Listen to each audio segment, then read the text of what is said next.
Isang pagpalang araw po sa ating lahat. Welcome back po sa ating 365 Daily Devotion with Pastor Russell Ocampo. So, ang topic po natin for today, Colorful Life. At syempre, patuloy po rin po tayo sa ating Bible Character Edition. So, ang topic po natin for today is, ang concept natin for today ay, who is Joseph? God is faithful in every season. Joseph life looks like a long road with a many turns at life. He is loved by Father and given dreams from God. Then his life suddenly falls apart. He is hated by his brothers, thrown into a pit, and sold as slave. Later, even when he does the right thing, he is sent to prison. But God never leaves Joseph. Step by step, God is quietly working. In God's time, Joseph is lifted from the prison to the palace. Joseph's story teaches us that God's plan do not fail even when life feels confusing or painful. God rules over every season, good and hard, and He is always keep His promises.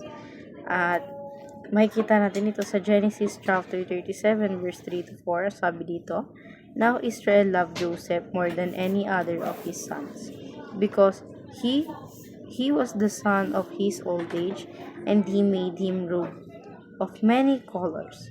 But when his brothers saw that their father loved him more than all his brothers, they hated him and could not speak peacefully to him." At ngayon po, i-share ko po yung mga natutunan ko sa naging topic po natin for today. Magsisimula po tayo sa ating teaching. First teaching, life under God is beautiful life. So, kung ikaw under ka ni God or yung pamumuhay mo is nasa ating Panginoon, yung buhay mo na mayroon ka is napakasagana. At syempre, napakagandang buhay na mayroon ka. Sa ating second teaching naman, life flourishes through pain and suffering. So, yung buhay natin, hindi lang puro saya, hindi lang puro ginhawa yung nararamdaman natin, but then meron din, syempre, yung sakit na nararamdaman natin, and at the same time, nagsusuffer din tayo minsan sa nagagawa nating mga kasalanan or mga wrong decision natin.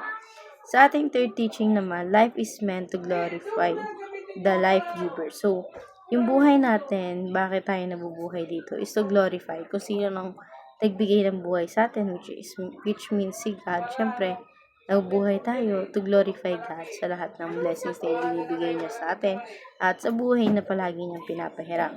So, dadako tayo ngayon sa ating application. First application, believe that challenge are simply different color of life. So, maniwala tayo na yung mga challenges sa buhay natin is iba siya sa mga nagiging buhay na mayroon tayo sa iba't ibang araw. Syempre, kung yung araw mo ngayon is masaya, bukas may challenge ka na palang ikakarap. So, wag kang mag-expect na yung challenge mo is kaparehas lang ng mangyayaring araw ng kinabukasan mo.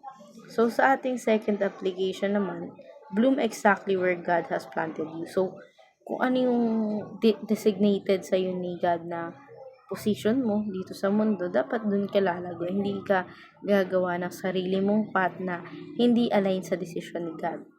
So, sa ating third application naman, boast in the Lord for every victory. So, kailangan natin mag-thank you kay God sa lahat ng success na meron tayo sa buhay natin dahil syempre sa Kanya naman lahat nagmumula ng mga bagay na yun. So, dadako tayo sa ating last part, which is in discussion.